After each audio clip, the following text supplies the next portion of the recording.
चंदौली से सपा के लोकसभा सांसद इस वक्त हमारे साथ मौजूद हैं वीरेंद्र सिंह जी। वीरेंद्र जी, सबसे पहले आपको ढेर सारी शुभकामनाएं। चंदौली की जनता ने आप पे भरोसा जताया है, प्यार दिखाया है। धन्यवाद आपको। चंदौली की जनता को कोटि कोटि धन्यवाद, जिन्होंने हम पर भरोसा किया है। मेरा पूरा ये प्रयास रहेगा कि उनके विश्वास को हम कायम रखें और चंदौली के विकास में हम पूर्ण योगदान दे सकें। क्या कुछ रोड मैप रहने वाला है विकास का? क्या कुछ योजनाएं हैं कि जनता ने जो भरोसा जताया है वो उनके भरोसे पे जो भरोसा बने और आगे के लिए क्या कुछ आपकी तैयारियां हैं? देखिए, हम लगातार 3.5 महीना गांव-गांव घूमे।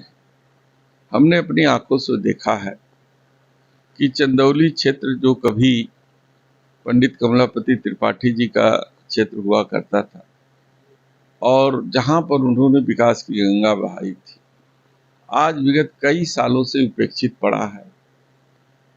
गांव की सड़कें खराब है, शिक्षा के क्षेत्र में कोई काम नहीं हुआ है, स्वास्थ्य एकदम चरमरा गया है। वहाँ का स्वास्थ्य सेवाएं, अगर 100-100 किलोमीटर दूर किसी को अचानक किसी भी प्रकार की स्वास्थ्य संबंधी दिक्कत आती है तो भाग्य भरोसे उसका जीवन रहता है।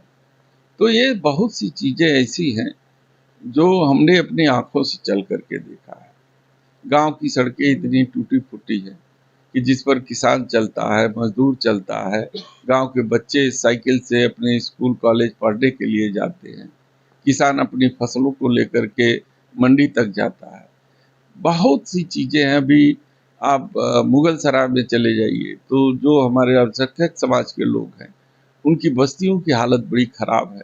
वहाँ पर जल जमाव इतना है कि महामारी फैलने का डर रहता है, जल निकासी की व्यवस्था नहीं है।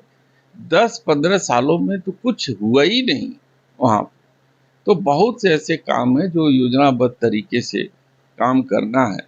क्योंकि हमारी सरकार अभी है नहीं, तो मेरा प्रयास रहेगा कि प्राथमिकता के आधार पर लोगों के बीच में बैठ करके जो जरूरी चीज़ें हैं उसको सबसे पहले उन सेवाओं पर ध्यान दे करके उसे जो है कि राहत दिया जाए, ताकि जो है उनको कुछ लाभ मिल सके।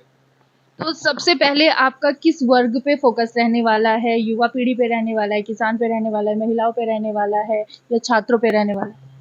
देखिए, सामने आने वाला जो बजट सत्र है वो एक बड़ा ही महत्वपूर्ण बजट सत्र आएगा।